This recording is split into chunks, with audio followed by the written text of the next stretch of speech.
Well, welcome to another week with Candid Moments with myself, Sapphire. And this week's topic is growing a garden whilst growing your dreams. Now, this may seem strange to you and you may think I'm going into the planting industry, but just bear with me so that I can really go through and make you understand what I mean by growing your business while developing your garden. And you're going to see the process throughout. I'm using this analogy because I really think it's synonymous with anyone that's starting out in business, especially the property industry. You have to nurture it, you have to grow it, you have to water it. First of all, you need to plant those seeds. Each week, I'll be bringing different topics on how I grew up my business, and it's candid moments with myself. So don't forget to like us, share this video if you like it, and also put your comments below so that I can come back and answer any questions that you may have. At the end, I'll show you my contact details so you can reach out and be in touch with us. So let's go. So why is growing your business like plants? Well, just take a plant, for instance. A plant needs nurturing, it needs developing, it needs pruning, and that's what you do in your business. Now, when I started out on my business journey, I was, you might as well say, a weed. I had to be plucked. I had to be, taken out of the ground, making sure that I understood what I was doing within my business. Then eventually I blossomed. But while I was growing up my business, I was growing. I was planting the seed, the idea. Then I started to develop myself. And then once I started to really get traction within what I was doing, I was able to then see the fruits of my labor, and which you do when you're doing your garden. When you're at the back and you're planting in your pots, you're seeing a little seed. And what you want to see is the fruits of your labor. You want to see that seed grow as you do with your business, and you want to see it develop over time. So you water it, you nurture it, you feed it, and you give it all your energy. And that's the same way you do it within your business. And that's exactly what I did.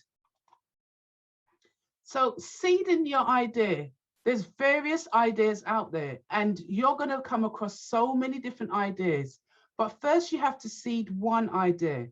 And this is what I tell all my students, is to think of one property strategy, build it out, work on that. And then once you develop that property strategy, then you can move on to others. But first you plant the one property strategy and you nurture it and you grow it out. You understand everything about it. You become the teacher. And I always say this, when you're developing any business and you're learning from somebody else, you must be able to become that teacher. You must be able to grow and blossom and really get the nooks and crannies out of your business and make sure that you understand it in its entirety. And when you do that, then you know that you have really understood what you're doing and how to leverage then your business, moving yourself forward. So when I got into the property industry, I learned from coaches. I planted the seed of knowledge. Then I started to take as much from them, and that's watering my knowledge continuously, always making sure I was nurturing myself, always making sure that I was out there learning and taking on board what they were teaching me. Then I really developed the ideas on where I am today and was able to create a blueprint on this because of all the learning that I had from that little seed. I made it a big one, and now I understand multiple strategies because of this, but I worked on one at a time. Can you see where I'm going with this? I hope you're following. So once you develop yourself, you become this beautiful flower. As you can see in the picture, it's a beautiful red flower. And that's what you will become once you understand and start small and then work your way up to a bigger plant.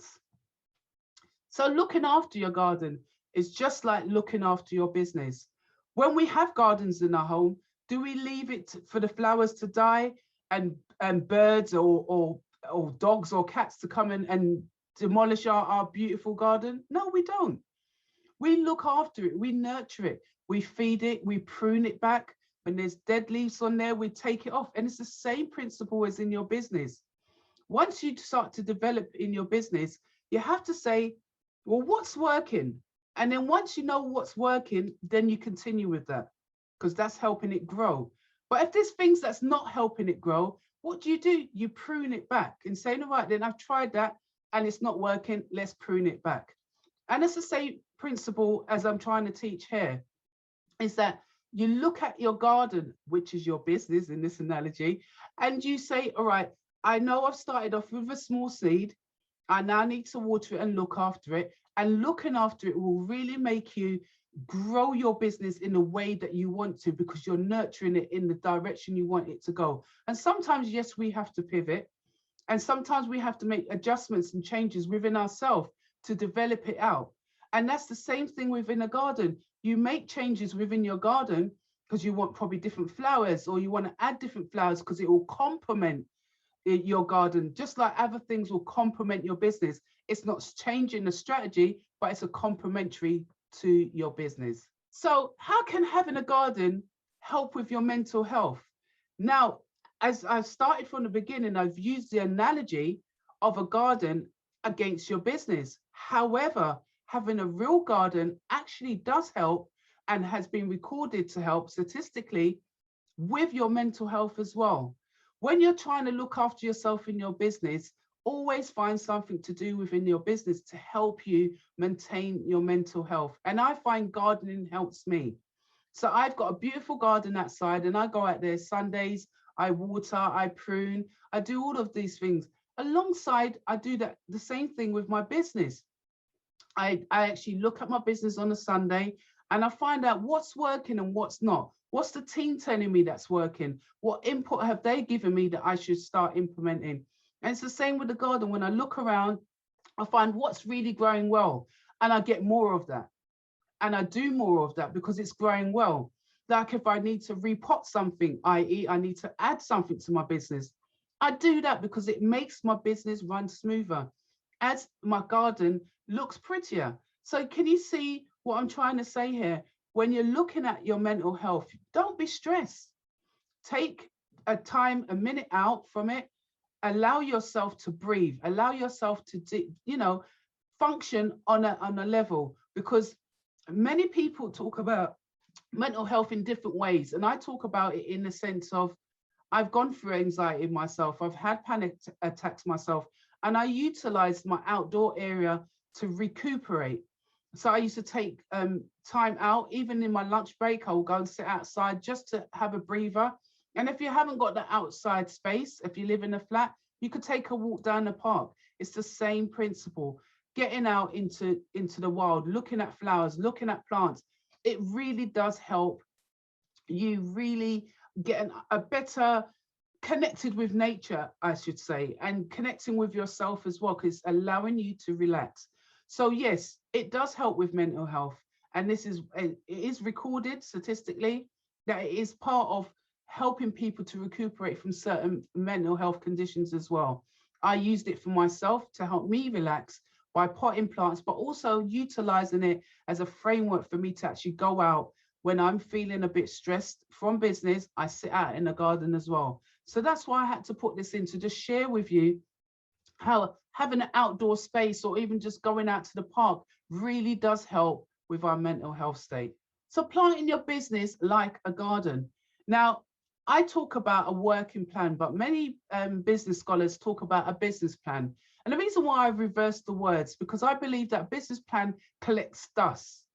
And people just do a business plan either to get financing or funding and things like that, or just to know where the direction of their business is going. But what I talk on is a working plan. And as you can see here, we've got a working plan of vegetables. In one corner, we've got our growing tomatoes, then we've got zucchinis, then we've got carrots, then we've got peppers and things like that. So each part of that garden has its own section, and each part of that garden needs different nurturing, as is with your business.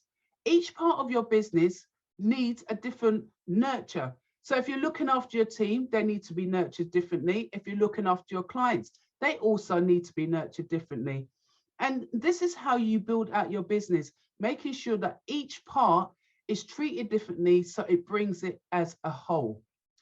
So how to weed out your botanical gardens. Now, botanical gardens is a warm place, and sometimes you can get really you know, some people coming in and always say these are like my branches that I like to chop off. And these could be your friends, these could be your family, these could be people like your friends' family, and just strangers coming in to just give ideas and pour into you without actually knowing what they're doing. And it can be very stressful. You start to lose confidence and you start to feel like, am I actually doing the right thing? And this is why I put this in, because I want you to learn how to weed out people from your garden and say, you know what, I don't need that advice. It's, if it's not welcomed, then get rid of it. If you're friends, sometimes you have to chop those branches. You need to get rid of friends, family, and that, and divorce them and say, look, hey, you need to concentrate on you, because it's all about you. When you're building out a business, it's all about you. I mean, if you're doing a garden, let's use this. Would you allow someone to come and say, well, you've got to do that to your garden, you've got to do that, or put that flower there? You wouldn't. You're going to put in what you like to put into that garden. You're going to do what you like to do. But if you've got someone that is a professional and says, well, this is how you grow something, then again, you would then take the advice from a professional, because they are directing you in the direction in which they want you to see you grow and achieve and be confident in what you're doing. So that's why I say weed out your botanical garden, because you don't want hot air people blowing on you and giving you unsolicited advice. For what? It doesn't make sense. And friends and family have a real bad habit of doing that. So I always say cut the branch and move on. And that's will allow you to grow, and that would allow you to blossom. And that's exactly what I did. I weeded out everybody that was not relevant to me or was not encouraging. That's another thing when we get into business. We do want people to encourage us. And if you're a solopreneur as well, it's very isolated and it can be very lonely. So gather people around you, network, find people around you that is of like-minded, that would encourage you to do really well within your business. And then that's where you're pruning and you're bringing in the goodness and the good soil to really help you grow. So is your business ready to blossom like this beautiful tree?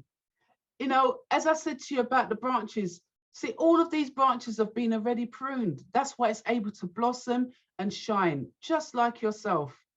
So if you're here and you're thinking, you know what, I'm not confident, I've not been, you know, being proactive, I've had people saying that I can't achieve this, I've been there as well.